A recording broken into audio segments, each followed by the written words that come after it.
Hello viewers, welcome to my YouTube channel. I was in the continuation of this chapter human reproduction, and today our discussion topic is cleavage and implantation. Okay, on my last video I explained that how the fertilization takes place. Now after fertilization zygote formed, and how the zygote will develop into embryo, we will discuss that thing today. Okay, so cleavage, what is cleavage? Cleavage is different modulations. Zygote that is formed, now this zygote developed to form embryo. How it's happened? So today's discussion is, first topic is cleavage. So this is our female reproductive structure. This is fimbriae or villi. Then there is ampulla. Okay, this part is called the infundibulum.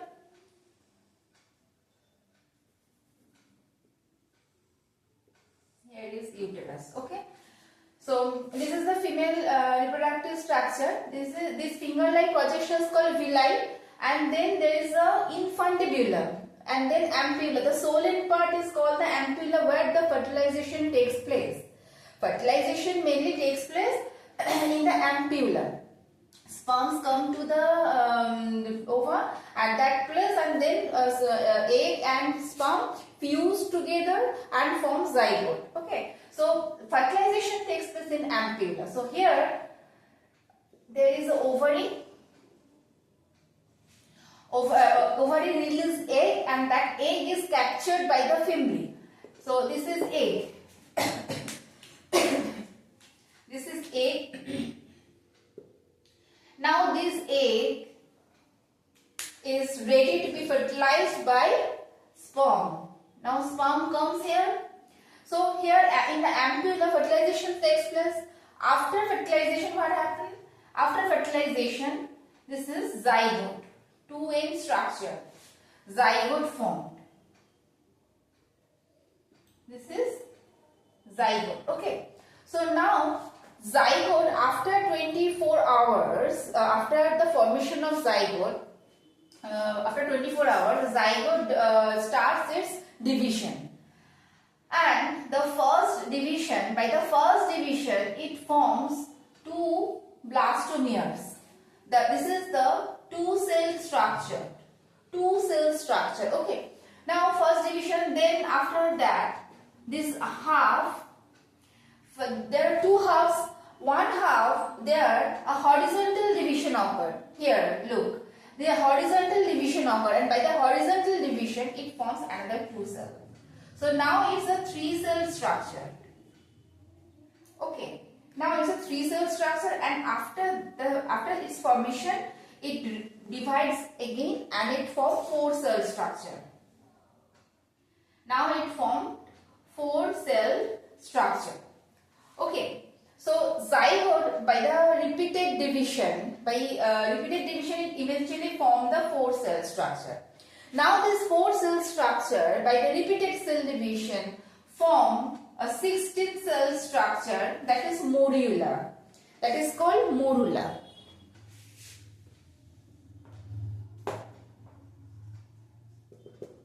Okay, now the cell structure is formed, that is called morula. Morula. Okay.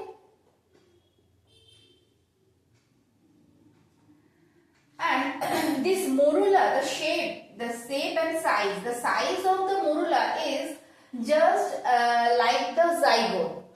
Okay, so here in the zygote there are one nuclei, one cell structure, but here morula, the size of the morula not increased. Okay, the size remains same as the zygote, but the cell number of cells contained become more within the morula. Okay, number of cell content become more within the morula. Now what happened? Now these cells are arranged. After that,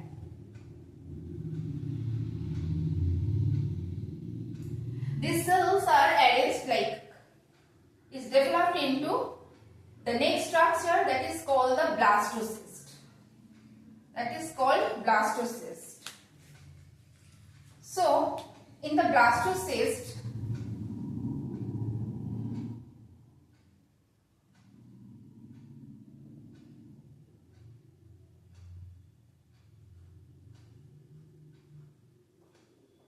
okay, so there are some cells arranged. Now what happened? The cells in case of morula, the cells are in a compilation state. The cells are in pressure because their cells number is not getting increases. The cells number getting increases, but the size is not increases. Cell size. So here the cells are in pressure. Now the zona pellucida get ruptured. Okay, and the cells, some nutrients comes inside the cell, and then the cell looks like that. And these cells at the periphery region, there are the cells. These cells are called trophoblast. These cells are called trophoblast. Okay, and between the trophoblast cells, there are junctions. These junctions are called these junctions called tight junction. Tight junction. And the junction between the cells within this membrane bound structure, this is called the gap junction. This is called gap junction. Okay. So what happened? So look, in this morula stage, the cells are in compiled stage, they are in pressure, and this pressure is due to how can they withstand that pressure, because of these two types of junction, the tight junction and gap junction.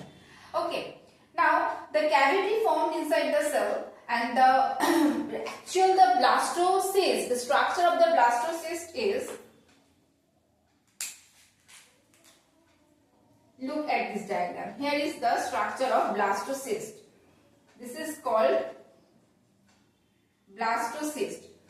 We don't call it as a blastula because for the other animals this structure is called as a blastula, but for the human reproduction we call it as a blastocyst. Okay, so blastocyst, it is surrounded by a cells called trophoblast cells. This is trophoblast cells. Trophoblast cell, and here is at the center there are some cells forming a mass that is called inner cell mass. This is called inner cell mass. Okay, and the cells that are present near the trophoblast cells that are present near this inner cell mass, these cells are called robber cells. These cells are called robber cell. And the cavity formed here, this cavity is called blastocyst. This cavity is called blastocyst. Okay, this is blastocyst cavity. So after the division of the zygote, it forms morula, and then it forms the blastocyst. Now this blastocyst come to attach with the endometrium. What is endometrium? The inner lining of the uterus is called endometrium. Okay, so I have to erase that part.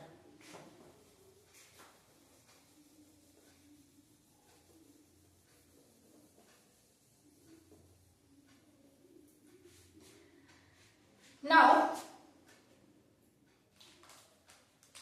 suppose this is uterine wall. This is uterine wall, and here is the endometrium. Here is the endometrium. Okay, this is endometrium.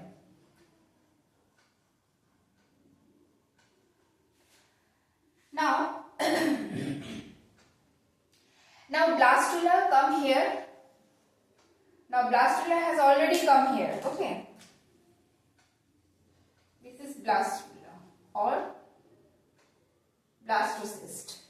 Blastocysts come here and these are rubber cells, okay, and these are the other trophoblast cells. I identified these rubber cells by giving them nuclear structure, and there is the inner cell mass. Here is the inner cell mass, okay. Now these rubber cells, what is the function of rubber cells? These rubber cells secrete some enzyme. That enzyme is called the hydrolytic enzyme. Actually, they secrete hydrolytic enzymes. Rubber cells secretes hydrolytic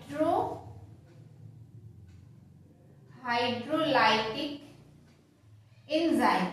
That hydrolytic enzymes actually erode the inner wall of the endometrium and make space. Okay, how they make space? They actually form a finger-like structure here. These blastula form a finger-like structure that is called the chorionic villi. That is called the chorionic villi. This is endometrium. This blastula form a chorionic villi. This is called chorionic villi. Chorionic villi. This chorionic villi releases some hydrolytic enzymes that erode the endometrium, and they try to embed within the endometrium. They try to link up with them, okay, and make some space, and eventually whenever they embedded within the endometrium, then we call it as a implantation, because now the blastocysts get attached with the endometrium. That means implantation occurs. Okay, so if there is a fertilization is fine, but implantation doesn't occur, then we never call it as a pregnancy, because pregnancy means when the implantation occurs. So implantation is very important for the pregnancy. If someone is able to fertilize the egg and the zygote also formed, but implantation is not happening, that means the mother is not able to be pregnant. So that is the sign of the pregnancy. Now what happened, look. Whenever the chorionic villi get attached with the endometrium, it forms the attachment and call it as the implantation. Now this implantation, it eventually forms the placenta. This eventually it get attached with the endometrium and the endometrium part. Now this endometrium is called it as a decidua. Then we never call it as a endometrium. After implantation, we call the endometrium layer as a decidua. Okay.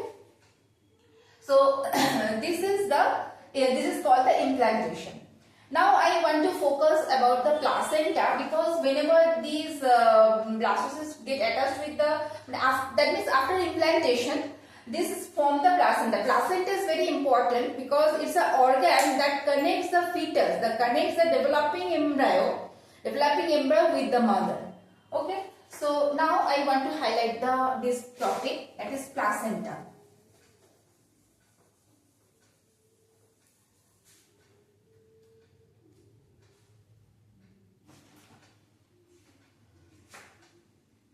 And one more thing is that whenever implantation occurs, this chorionic villi secretes an hormone named HCG, that is human chorionic gonadotrophic hormone. HCG, human chorionic gonadotrophic hormone. That gonadotrophic hormone comes in the blood and it comes to urine also. So human chorionic gonadotrophic hormone, when it comes to the blood and then it eventually comes to urine, a test is often is given by the doctor, that is called the gravidex. That test is called gravidex test.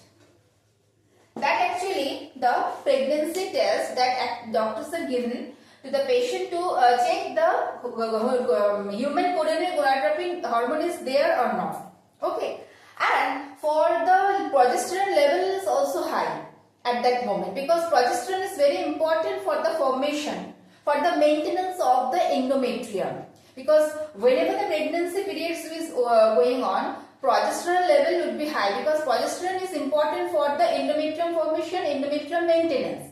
If progesterone level become low, pregnancy will be hampered. The implantation may not be occur, because endometrium will be ruptured, because we know that in the menstrual cycle that progesterone, whenever the progesterone level become low, at that time the menstruation occur. That means the shedding out as a blood tissue throughout the throughout 3 to 5 days, the ruptured endometrium, because of the low level of the progesterone. So here progesterone level also be maintained to be high, because of the formation, the maintenance of the endometrium. Okay, so now come to the placenta. Placenta, when it forms a connection, it's not a disc type shape, but gradually it forms a disc shaped structure. Okay, so placenta is called, meta. 1 minute.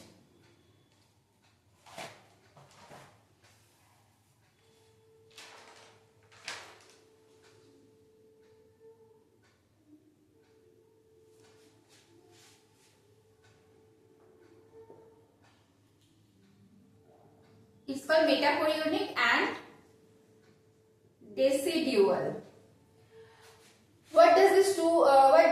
It's mean actually? Metachorionic, that means whenever it was before mature placenta structure is discoid, but at the beginning of its formation it was not a disc-like structure. It was like that, and gradually it forms the discoid structure. That's why it's called the metachorionic.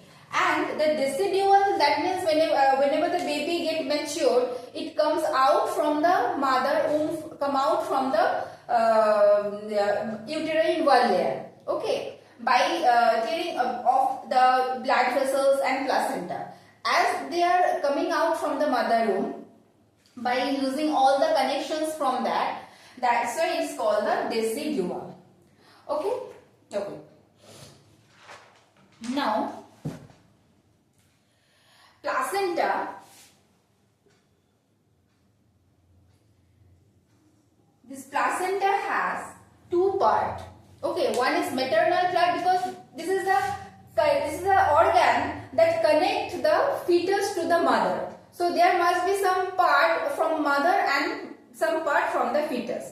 So placenta has two parts. One is maternal part and fetal part.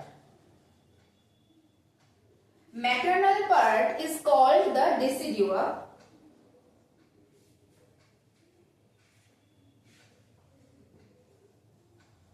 and fetal part is called chorionic villi. And this chorionic villi actually is a extra embryonic structure. Okay, because this structure is formed externally from the embryo, because the embryo will form, the inner part will form the embryo, but this structure is forming outside from the embryo. That's why it's called the extra embryonic structure. So this chorionic villi is the fetal part. Okay, and the maternal decidua is called maternal decidua. Sorry, maternal part is called the decidua. Okay, okay. Now, the part where, when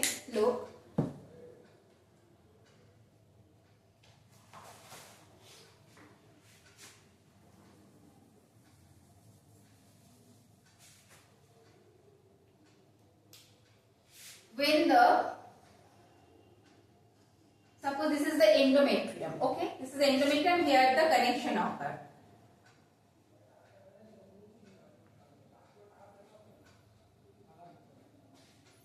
This part of the endometrium called decidua parietalis,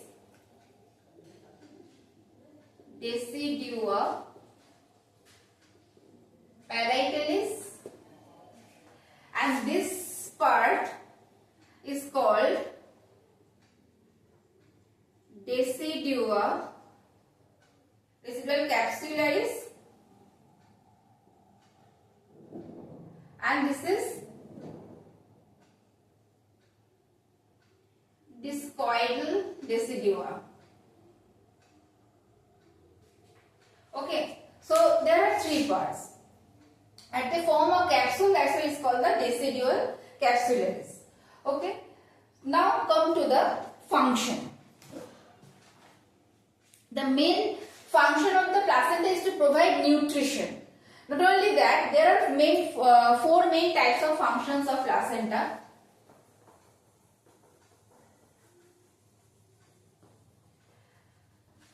Function of, now the topic is function of placenta. Functions of placenta. Number one, it is the act as a barrier.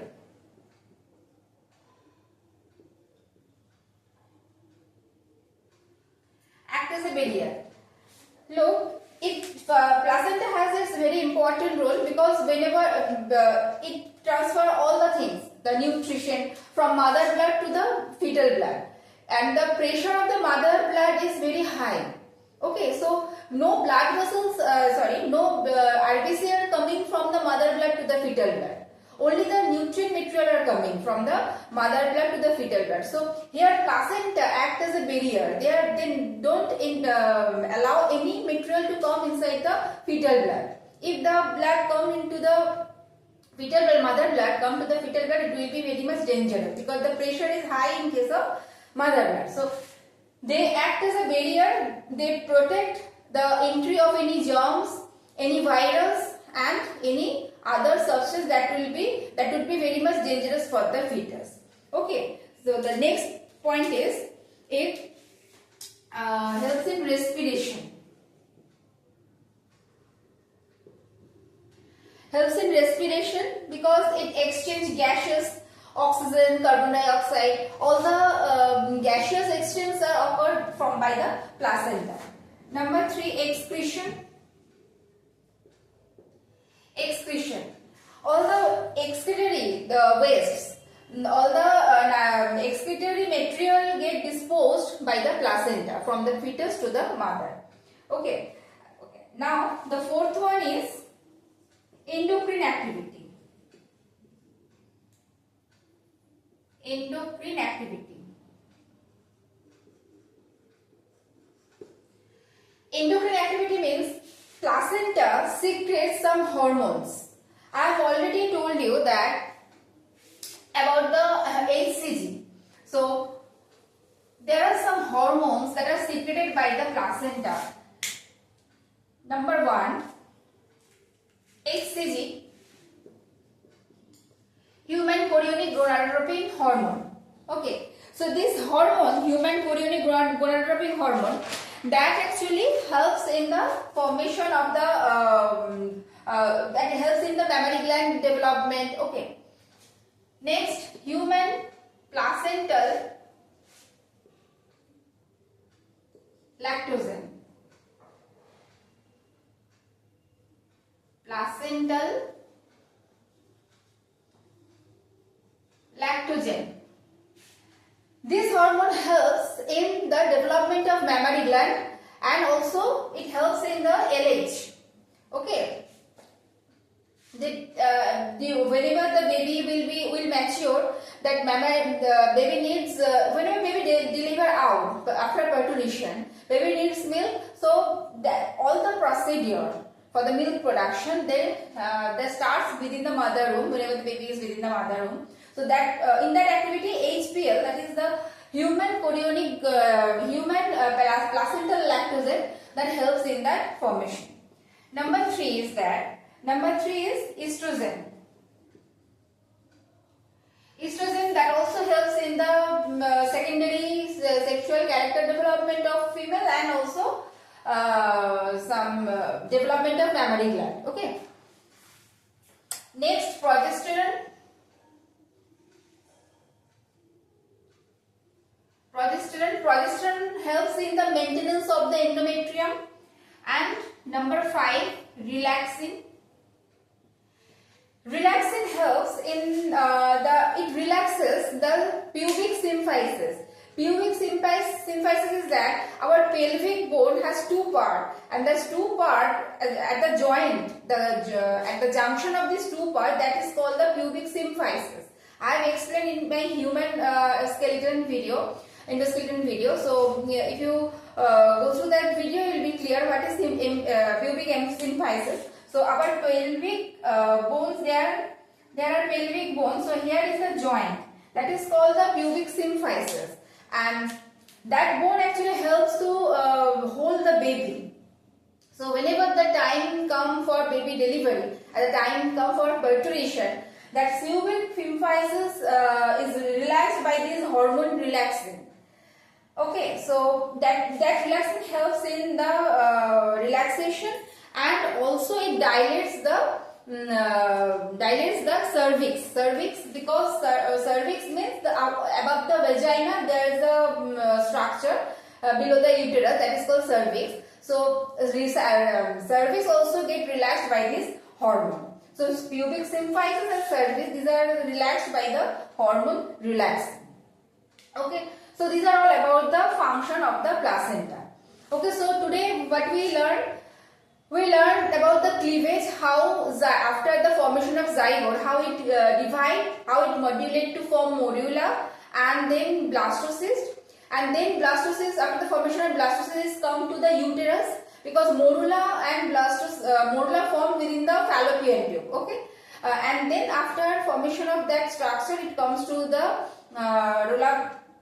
roll down to the uterine wall layer, and that become ready to attach with the uterine wall layer, that is with the endometrium. And whenever the endometrium get attached with the blastocyst, it's called the implantation. After implantation, we can say that the mother is pregnant, and not before that we call it as the pregnant mother, because if there is no implantation, it would not be the sign of pregnancy. And whenever its implantation occur, it eventually forms the placenta, and it's a very important structure, it's a very important organ that helps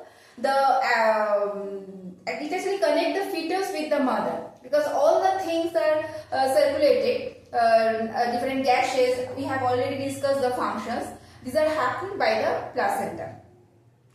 So these are all about the cleavage, implantation and placenta. This chapter, there are 2-3 topics remain under this of this chapter, human reproduction. So on my next video, I try to complete the chapter. That's all for today. If you have any doubt, please ask me in my comment section. And thank you for watching. Stay tuned with my channel.